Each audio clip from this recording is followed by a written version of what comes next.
Hi, my name is Betsy Fitzmaurice. I am a member and also the admin for the myositis support group, Caregivers, Family, and Friends.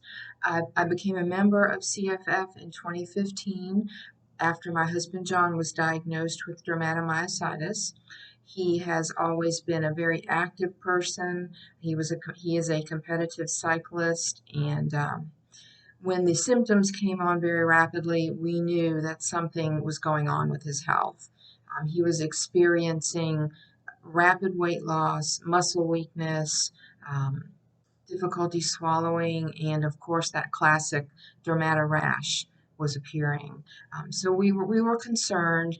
Local doctors were not able to give us a diagnosis. We didn't have a confirmed biopsy. The rheumatologist who we were referred to would not answer our phone calls or our emails. She wouldn't come out of her office one day when we went over to try to meet with her in person. So we were very scared and very frustrated, and things were happening very fast for John. He was losing 10 pounds of muscle every week. I was afraid to sleep at night. I didn't know if he would choke in the middle of the night or if he would fall if he got out of bed. Um, he was keeping cups placed around the house where he could spit into because he wasn't able to swallow his own saliva. I had printouts of the Heimlich maneuver placed throughout the house, on the refrigerator, on the kitchen counters, on coffee tables, in the bedroom, just in case we had a crisis and whoever was there, needed to act quickly. I wanted to make sure they knew how to do the Heimlich maneuver. So this was, again, very overwhelming for us. I was beginning to feel like I was going to have to figure this out on my own because we did not have the support of a local doctor. Um, Fortunately, well, this went on for 6 weeks. Fortunately, after 6 weeks, we were able to get into a teaching hospital. Um, I feel like 6 weeks was a lifetime, but I realize now that 6 weeks is actually very good. There are so many people, actually, most people will go years before getting a confirmed diagnosis. So I'm happy that we got in when we did. We ended up at the Duke Clinic where John was immediately admitted into the hospital. He was tested, he was biopsied a second time, and that is where he began his beginning treatments, IVIG, and some other things as well to help get things stabilized for him.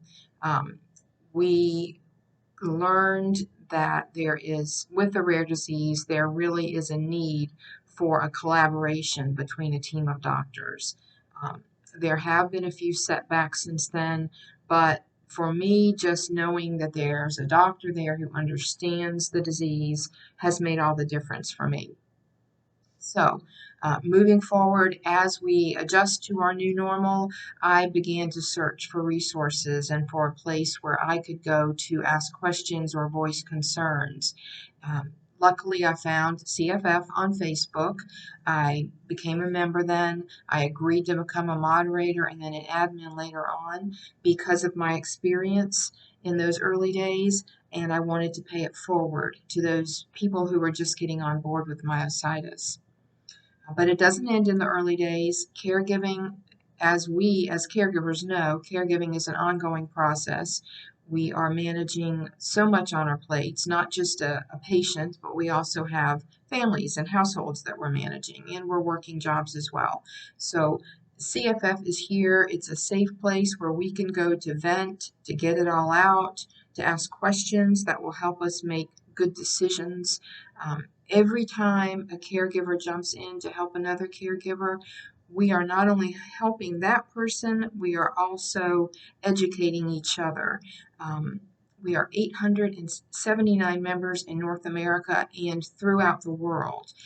We are here, we are willing to support, we are willing to share personal experiences, we give advice, we offer hope, comfort, emotional support, we help when someone is grieving. Um, this group is a labor of love for all of us, and we are all strong advocates for our loved ones. We've all been there, and we understand the unique challenges that myositis will present. You can find us on myositis you can find us on Facebook at Myositis Caregivers Family and Friends Support. Um, Many thanks. Thank you for listening. Thanks for everything that you all do. Shout out to my Duke Clinic superheroes. Again, thanks for listening. Have a great day. We're all in this together.